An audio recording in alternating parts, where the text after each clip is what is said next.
ચાલો હવે આપણે સમજીએ કે સંકલન કેવી રીતે કરાય. તો અહીંયા આપણે એક ઉદાહરણ લઈએ કે સંકલન x rays two n dx. બરોબર? તો આનું સંકલન થશે x rays two n plus 1 upon n plus 1. એટલે કે અહીંયા તમને આ જે વિધેય આપેલું છે x રેઝ ટુ n, તેને ઘાતાંકમાં 1 નો વધારો કરવાનો અને ત્યારબાદ તેને એ નવા ઘાતાંક વડે ભાગવાનું. તો આ સંકલન થઈ ગયું. આપણે જે જવાબ જોઈતો હતો એ ડાયરેક્ટ મળી ગયો અહીંયા આગળ. બરોબર છે?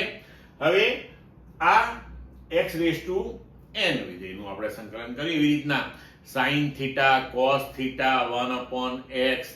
તો આ બધા જે સંકલનો છે એ તમને પાઠ્યપુસ્તકની અંદર પરિશિષ્ટમાં આપેલા છે.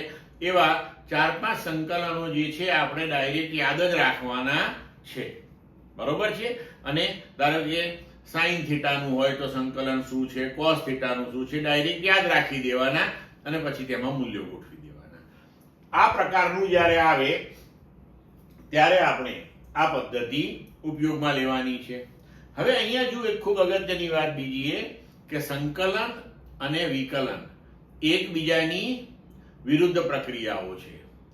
જેમ કે આપણે કોઈક અંક છે આપણી પાસે, ધારો કે 5, તો 5 નો આપણે વર્ગ કરીએ તો જવાબ આવે 25. એનું વર્ગમૂળ લઈએ તો પાછું 5 આવી જાય. બરોબર છે? તો એકબીજાની વિરુદ્ધ પ્રક્રિયાઓ થઈ. ઓકે? તો વર્ગ કરીને વર્ગમૂળ કરીએ તો પાછી એનો એ જ જવાબ મળી જાય આપણને. તેવી જ રીતના કોઈ વિધેય હોય આપણી પાસે, તેનું વિકલન કરી અને જે જવાબ આવે એનું સંકલન કરીએ તો પાછું એનું એ વિધેય મળી જાય. અથવા તો પહેલા એનું સંકલન કરીએ અને પછી જે જવાબ આવ્યો એનું વિકલન કરીએ તો પાછું હતું એનું એ વિધેય આપણને મળી જાય. બરોબર છે? એટલે ગણિતીય રીતે જોવા જઈએ તો આ બંને એકબીજાથી વિરુદ્ધ પ્રક્રિયાઓ છે. જુઓ, ધારો કે આપણે x રેઝ ટુ n નું સંકલન કર્યું, તેનો જવાબ આવ્યો x rays two n plus 1 upon n plus 1. હવે આપણે એક કામ કરીએ, આ જે જવાબ આવ્યો છે એનું આપણે વિકલન કરીએ. તો x rays two n plus 1 upon n plus 1 એનું d બાય dx કરીએ. તો n પ્લસ 1 નીચે છેદ જે છે તો અચળ છે, એમને એમ રહેશે. હવે વિકલનમાં ઘાતાંક આગળ આવે અને ઘાતમાં 1 નો ઘટાડો થાય. તો n પ્લસ 1 આપણે આગળ લીધું અને ઘાતમાં 1 નો ઘટાડો એટલે કે n પ્લસ 1 માઇનસ 1, 1 1 કેન્સલ થયું, n પ્લસ 1 કેન્સલ થયું. જુઓ, ફરી પાછું જવાબ તમારો x રેઝ ટુ n આવી ગયો. બરોબર? તો x રેઝ ટુ n નું સંકલન કર્યું ને પછી એનું વિકલન કર્યું, x રેઝ ટુ n મળી ગયું. હવે જુઓ, x રેઝ ટુ n નું પહેલા વિકલન કરીએ આપણે. તો d by dx of x rays two n. તો ઘાતાંક આગળ આવ્યું અને ઘાતમાં 1 નો ઘટાડો થયો તો જવાબ મળ્યો n x rays two n minus 1. હવે આ જે જવાબ આવ્યો એનું પાછું સંકલન કરીએ આપણે. તો સંકલન n x rays two n minus 1 dx બરાબર n અચળ છે એઝ ઇટ ઇઝ રહેવા દીધો. x rays two n minus 1 ઘાતાંકમાં 1 નો વધારો કરવાનો તો n માઇનસ 1 પ્લસ 1 અને જે નવો ઘાતાંક આવ્યો તેનાથી અને ભાગી નાખવાનું. તો n માઇનસ 1 પ્લસ 1 1 1 કેન્સલ.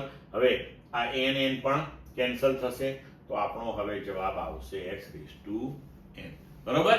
પણ હવે અહીંયા આગળ ગણિતીય રીતે આ બંને એકબીજાથી વિરુદ્ધ પ્રક્રિયાઓ છે. બરોબર? ભૌતિક શાસ્ત્રની દ્રષ્ટિએ આ પ્રક્રિયાઓ શું છે તમે સમજો. જુઓ, તો વિકલન જ્યારે આપણે કર્યું ત્યારે આપણે શું કર્યું હતું કે કોઈ એક પ્રક્રિયા, બરોબર, કે જે ખૂબ મોટા સમયગાળા ઉપર આકાર પામે છે, તો એ સમયગાળાને અત્યંત સૂક્ષ્મ એટલે કે નાનો નાનો નાનો નાનો નાનો નાનો કરતા કરતા કરતા એ જે ઘટના છે તેનું અત્યંત સૂક્ષ્મ સમયગાળા દરમિયાન આપણે વર્ણન કર્યું. એટલે મોટા સ્કેલ ઉપર જે ઘટના આકાર પામતી હતી એને આપણે એકદમ સૂક્ષ્મ સ્કેલ ઉપર વર્ણવી. સંકલનની અંદર આપણે શું કરીએ છીએ? સંકલનની અંદર આપણે સૂક્ષ્મ ગાળાઓ માટે જે ઘટનાઓ થઈ રહી છે તેને ધ્યાનમાં લઈ અને પછી એ બધીને ભેગી કરી અને આખી ઘટનાને આપણે મોટા સ્કેલ ઉપર રજૂ કરીએ છીએ. તો ભૌતિક શાસ્ત્રની દ્રષ્ટિએ આપણે આવું કરી રહ્યા છીએ. હવે આપણે આ જે મેં તમને સંકલન સમજાવ્યું તેને અનુરૂપ એક ઉદાહરણ લઈએ. બરોબર છે? તો તમને ખૂબ સારી રીતે અહીંયા સમજ પડશે.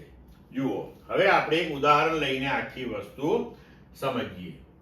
તો અહીં આપણને બળ Fx બરાબર 3x² - 2x + 7 આપેલું છે. હવે આ બળની અસર હેઠળ કણ x બરાબર 0 થી x બરાબર 10 સેન્ટીમીટર સુધી ગતિ કરે છે. તો હવે આ બળની અસર હેઠળ કણ જ્યારે આ સ્થાનથી આ સ્થાન ઉપર એટલે કે 10 સેન્ટીમીટરનું અંતર કાપે છે તે દરમિયાન થતું કુલ કાર્ય આપણે ગણવું છે. તો આપણે લખી શકીએ હમણાં આગળ ભણ્યા એ પ્રમાણે કે W બરાબર સંકલન x1 થી x2, આ નીચેની લિમિટ કહેવાય, આ ઉપરની લિમિટ f dx. બરોબર? હવે અહીંયા આપણે dx ની સાપેક્ષે સંકલન લેવાનું છે એટલે અહીંયા આગળ વિધેય x ના પદમાં જોઈએ તો હવે f ની કિંમત મૂકી દઈએ. તો 3x² - 2x પણ અહીંયા x⁻1 આપણે લઈ શકીએ +7 dx અને x1 થી x2 એટલે 0 થી શરૂ કરીને 10 સેન્ટીમીટર સુધી ગયું. તો 0 થી 10 સુધીનો આખો જે સ્થાનાંતરનો ગાળો છે તે આપણે ધ્યાનમાં લેવાનો છે. હવે આપણે અહીંયા સંકલન કરીએ તો 3 તો અચળાંક છે, એઝ ઇટ ઇઝ રહેશે.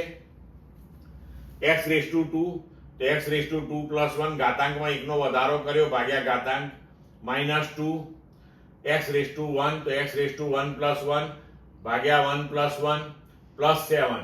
હવે 7 ની સાથે x નથી પણ 7 ની સાથે એકડો ગુણકમાં હોય એવું આપણે વિચારી શકીએ.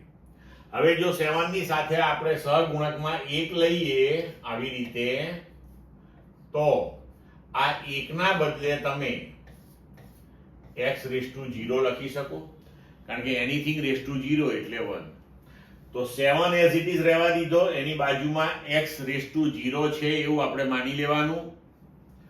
તો x⁻0 + 1/0 + 1 અને આ સંકલન થઈ જાય. હવે આ નિશાની અને આ dx લખવાનું નહીં કારણ કે આ નિશાની એવું કહે છે કે સંકલન કરો કોની સાપેક્ષે તો કે dx ની સાપેક્ષે. હવે થઈ ગયું સંકલન એટલે નિશાનીઓ હવે લખવાની નહીં. બરોબર છે? હવે તમારે જે લિમિટ છે એ આવી રીતે જમણી બાજુ નીચેની લિમિટ નીચે ને ઉપરની લિમિટ ઉપર મૂકી દેવાની. હવે આને સાદું રૂપ આપીએ તો 3x³ / 3 - 2x²/2 + 7x. 3 3 cancel, 2 2 cancel. તો આપણું સમીકરણ થઈ ગયું આ. હવે આપણે આનો જવાબ જે છે એ 0 થી 10 ની વચ્ચેનો શોધવાનો છે. તો આપણે શું કરવાનું, પહેલા x બરાબર 10 એટલે કે ચલ બરાબર અપર લિમિટ પછી માઈનસ ચલ બરાબર લોઅર લિમિટ મૂકી દેવાની. એટલે પહેલા આપણે x બરાબર 10 મૂકવાનું. તો એક કૌંસમાં જુઓ 10 નો ઘન - 10 નો વર્ગ + 7 × 10 માઈનસ હવે એના માટે 0 મૂકવાનું. તો x નું 0 એનો ઘન -0 વર્ગ + 7 × 0 અને હવે આને સાદું રૂપ આપો તો હવે આપણને અહીંયા જવાબ મળી ગયો 970 જૂલ. એટલે કે આપેલા બળની અસર હેઠળ જ્યારે કણ x બરાબર 0 થી x બરાબર 10 સેન્ટીમીટર સુધી ગતિ કરે છે ત્યારે થતું કુલ કાર્ય આપણે આ પદ્ધતિથી ગણી શકીએ અને તેનો જવાબ મળશે 970 જૂલ. પડી સમજ મિત્રો?